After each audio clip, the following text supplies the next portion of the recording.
मैं यहाँ पर आज उपस्थित सभी पत्रकार बंधुओं का जो है इस प्रेस ब्रीफिंग में स्वागत करता हूँ। सबसे पहले मैं आप सभी के प्रति अपना आभार जताना चाहता हूँ कि जैसे कोविड का जब फर्स्ट फेज़ भी आया था, तो प्रिंट और इलेक्ट्रॉनिक मीडिया बंधुओं ने इसमें बहुत ही एक सकारात्मक जो है सहयोग प्रशासन को दिया और जो भी जानकारी थी आप लोगों के माध्यम से जनता तक गई और उसका जो है काफ़ी अच्छा रिज़ल्ट आया। अब जो है हम अभी कोरोना की दूसरी वेव से हम सभी जूझ रहे हैं और आप सभी का जो है वांछित सहयोग इसमें अपेक्षित रहेगा और मुझे पूर्ण रूप से आशा करता हूँ कि जैसा पहले की भांति आप लोगों ने हमें सहयोग प्रदान किया है वो आगे भी प्रशासन को मिलता रहेगा। सर्वप्रथम जो अभी इस सेकेंड वेव से निपटने के लिए प्रशासन ने जो कुछ बंदिशें लगाई हैं उनका मैं ब्रीफ में दोबारा से जिक्र कर देता हूँ। हालांकि वो समय समय पे जो है सभी को जो है बताया गया है, पर जस्ट एक बार मैं फिर उसको रिट्रेट कर देता हूँ। इसमें जितने भी शिक्षण संस्थान हैं ये 20 तारीख को जो हमने नोटिफिकेशन डिज़ास्टर मैनेजमेंट एक्ट की धारा 34 के तहत इशू करी थी। उसमें जो है सभी शिक्षण संस्थान जो हैं 1 मई तक जो है बंद रखने का उसमें आदेश हुआ है। इसके अलावा जो है हर प्रकार की सोशल, पॉलिटिकल, स्पोर्ट्स एक्टिविटी जो है वो भी जो है बैन कर दी गई है।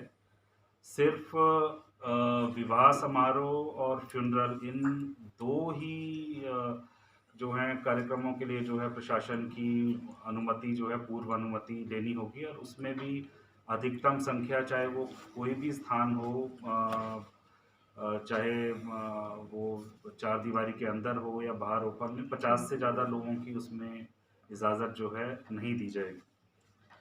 इसके अलावा सभी मार्केट्स जो हैं वो मंडे टू फ्राइडे ही जो हैं खुली रहेंगी। सैटरडे संडे पूर्ण रूप से बंद रहेंगी। सिर्फ जो डेली नीड्स का सामान है, दूध, अंडे, ब्रेड, दही या और मीट की दुकानें हो गई, इस टाइप की दुकानें जो हैं खुली रहेंगी।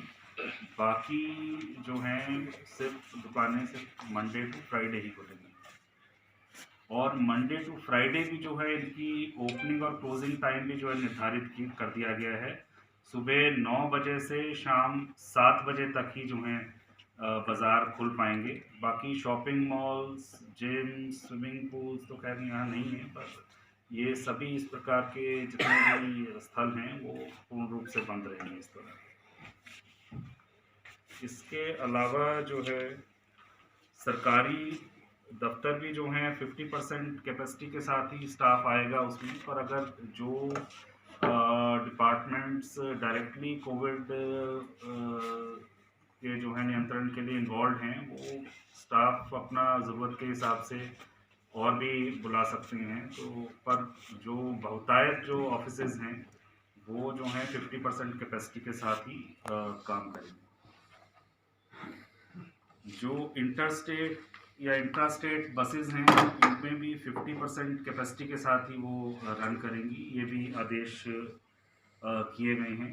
इसके साथ ही जो है पिछले कल शाम को एक आदेश किए गए थे, उसके बारे में भी मैं आप लोगों को बता देना चाहूँगा कि जितने भी लिकर वेंट्स हैं ये क्योंकि एक्साइज एक्ट के तहत आते हैं, तो ये भी जो हैं यथावत जो जैसे पहले इनकी टाइमिंग्स थी और एक्साइज एक्ट के तहत जो इनकी परमिशंस की टाइमिंग्स हैं उसके अनुसार ही खुलेंगे। और रॉ मीट, फिश, चिकन आदि की जो दुकानें हैं वो भी पहले की भांति ही वो भी वैसे ही खुलेंगी। अब थोड़ी सी जो प्रशासन ने जो व्यवस्था अभी कोविड से निपटने के लिए कर रखी है उस पर थोड़ी सी मैं प्रकाश डालना चाहूँगा। अभी हमारी अभी तक की जो टोटल बेड कैपेसिटी थी कोविड पेशेंट्स के लिए वो ज़िले में 275 थी। पर अभी रिसेंट में ही कुछ दिन पहले जब माननीय मुख्यमंत्री जी ने और स्वास्थ्य सचिव जी ने जिला बिलासपुर का जो है कोविड की समीक्षा करी, तो उसमें निर्देश हुए कि हमें जो है ये इमीडिएटली बेड कैपेसिटी बढ़ाने की ज़रूरत है, और उसी की अनुपालना में जो है हमने जिला में 125 सॉरी 275 बेड की और एडिशनल कैपेसिटी हमने जो है तैयार कर दी है। इसमें जो है अभी तक जो हमारे पास 275 बेड की सुविधा थी, उसमें 50 बेड हॉस्पिटल में जो हमारा कोविड हॉस्पिटल जो घुमारवी में है, उसमें हाई फ्लो ऑक्सीजन की व्यवस्था जो है करी गई थी। क्योंकि कुछ पेशेंट्स जिनका ऑक्सीजन लेवल 90 से कम चला जाता है, उनको डॉक्टरी परामर्श के बाद जो है हाई फ्लो ऑक्सीजन जो है देनी पड़ती है। तो वो सुविधा सिर्फ अभी तक जो है सिविल हॉस्पिटल हमारा जो घुमारवी है, जिसको डिस्ट्रिक्ट कोविड हेल्थ सेंटर जो है घुमारवी, उसमें 50 बेड्स नहीं है।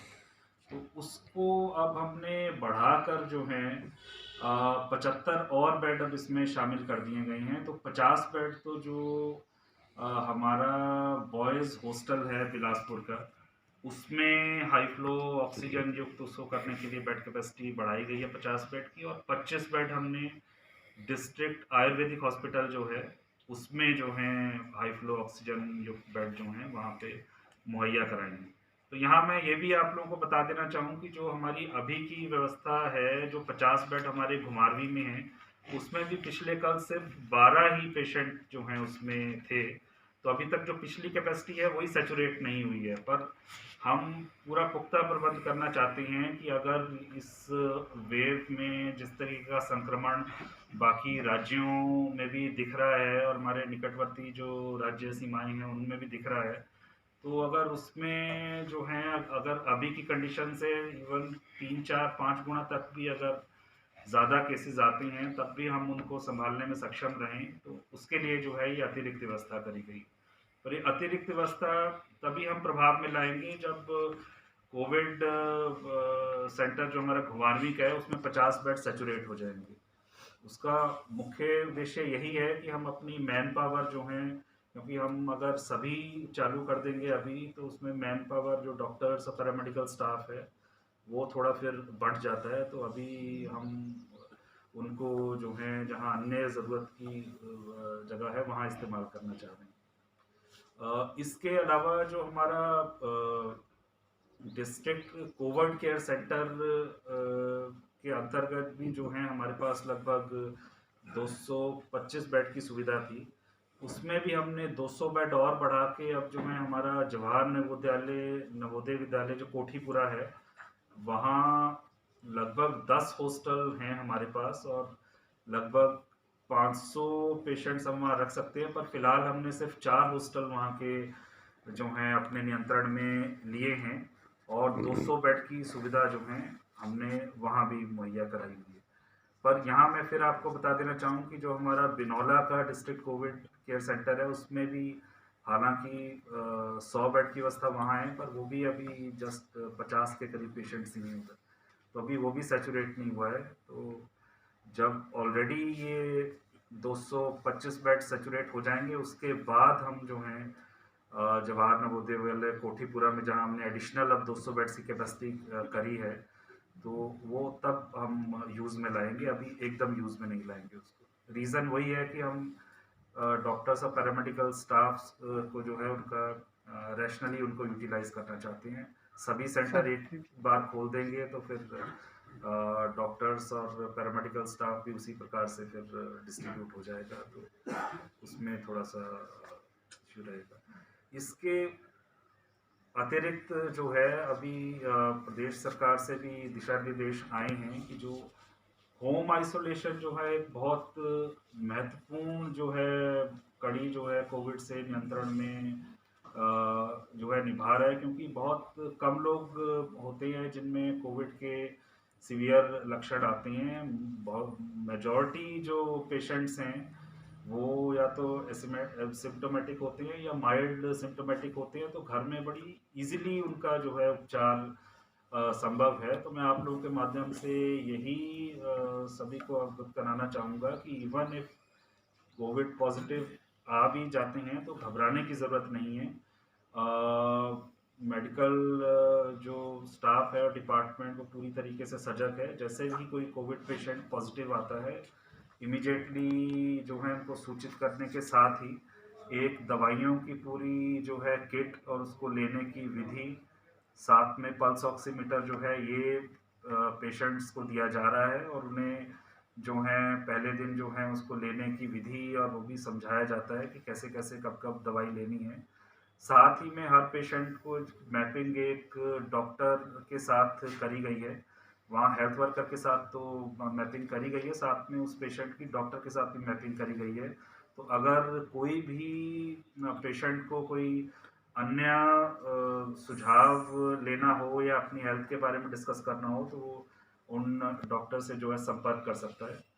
हालाँकि कुछ इसमें शिकायतें आ रही हैं कि कुछ जगह जो हैं ये संपर्क स्थापित करने में दिक्कत हो रही है, तो उसकी नज़र रखने के लिए अभी हमने पिछले कल ही जो है प्रदेश सरकार ने जैसे निर्णय लिया उसी की अनुपालना में हर ब्लॉक में जो है 2 ambulance with doctor and nurse या पैरामेडिकल स्टाफ जो हैं वो रैंडमली उस मेडिकल ब्लॉक में जाके कोविड पेशेंट्स का जो है पूरा हालचाल पूछेंगी और उनके स्वास्थ्य के ऊपर नज़र भी रखेंगी। और अगर इस टाइप की कोई कोताही सामने आती है कि जिस पेशेंट के साथ डॉक्टर को मैप कर रखा है अगर वो नहीं है तो उसके बारे में भी वो जानकारी हमें देंगे ताकि हम इस पे स्ट्रिक्ट एक्शन ले पाएँ अगर जो लोग इसमें कोताही बरत रहे हैं।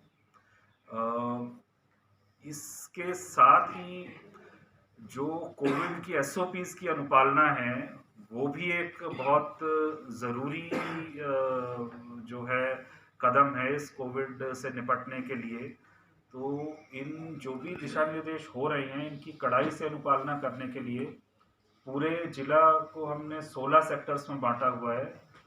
16 सेक्टर मजिस्ट्रेट्स इसमें हमने लगाए हैं और उनके साथ एक पुलिस का एएसआई स्तर का ऑफिसर भी हमने जो है उनके साथ अटैच किया है ताकि जब भी वो इसकी अनुपालना कराने जाएं उनको किसी कठिनाई का सामना ना करना पड़े। तो डेली हम जो हैं जो भी हमारे पास इवेंट्स के लिए परमिशन आती हैं वो हम एक जो हमने व्हाट्सएप ग्रुप इसके लिए बना रखा है कोविड निंजास के नाम से, उसमें हम सर्कुलेट करते हैं और जिन जिन सेक्टर ऑफिसर्स को एरिया में जो जो फंक्शन होते हैं उनके लिए मैंडेटरी किया गया है कि वो हर इवेंट को जो है कवर करें। उसकी फ़ोटोग्राफ्स भी वो हमें भेजती हैं और शाम को 6 बजे जो है उसकी रिपोर्ट भी करते हैं उसकी कंप्लायंस के बारे में। साथ ही हमारे एसडीएम, डीएसपीज़, तहसीलदार, एसएचओज़ ये भी जो हैं कॉन्स्टेंटली जो है रैंडमली विज़िट पे जो हैं इस पे कोविड की एसओपीज़ की अनुपालना करवाने के लिए जो हैं वो भी रहते हैं और उनकी भी हम समय समय पे रिपोर्टिंग जो है ले रहे हैं। पुलिस विभाग से भी हमने अनुरोध किया था कि वो जहाँ पे अगर लोग कोविड अप्रोप्रिएट बिहेवियर नहीं कर रहे हैं तो थोड़ा कड़ाई से भी उसकी अनुपालना कराई जाए। पर चलानिंग भी हो रही है पर अभी हमने अपना मेन वो रखा है कि एकदम मतलब लोगों को जितना ज़्यादा हम एजुकेट कर सकें वो ज़्यादा है कि रादर की रुथलेस चलानिंग से। तो फिलहाल हमने जो है चलानिंग पे भी नियंत्रण किया हुआ है, उतना ज़्यादा चालान नहीं कर रही। पुलिस के माध्यम से भी हम लोगों को जागरूक करने का ही जो है काम अभी लिया जा रहा है, पर आवश्यकता पड़ेगी तो इसका और जो है कड़ाई से फिर हमें अनुपालना करनी पड़ेगी। तो उसके लिए मैं आप लोगों के माध्यम से समस्त जो है जनता को कहना चाहूँगा कि प्रशासन का पूरा सहयोग करें और हमें और अधिक कड़ाई ना करनी पड़े, उसके लिए जो है हमें अपना पूरा सहयोग दें। तो मेरी तरफ से इतना ही था, पर कई प्रेस बंधुओं से जो हैं कुछ इसमें संशय थे डिफरेंट ऑर्डर्स या डिफरेंट व्यवस्थाओं के बारे में। तो अगर वैसा कुछ है तो आप आमंत्रित हैं किसी भी प्रश्न के लिए। सर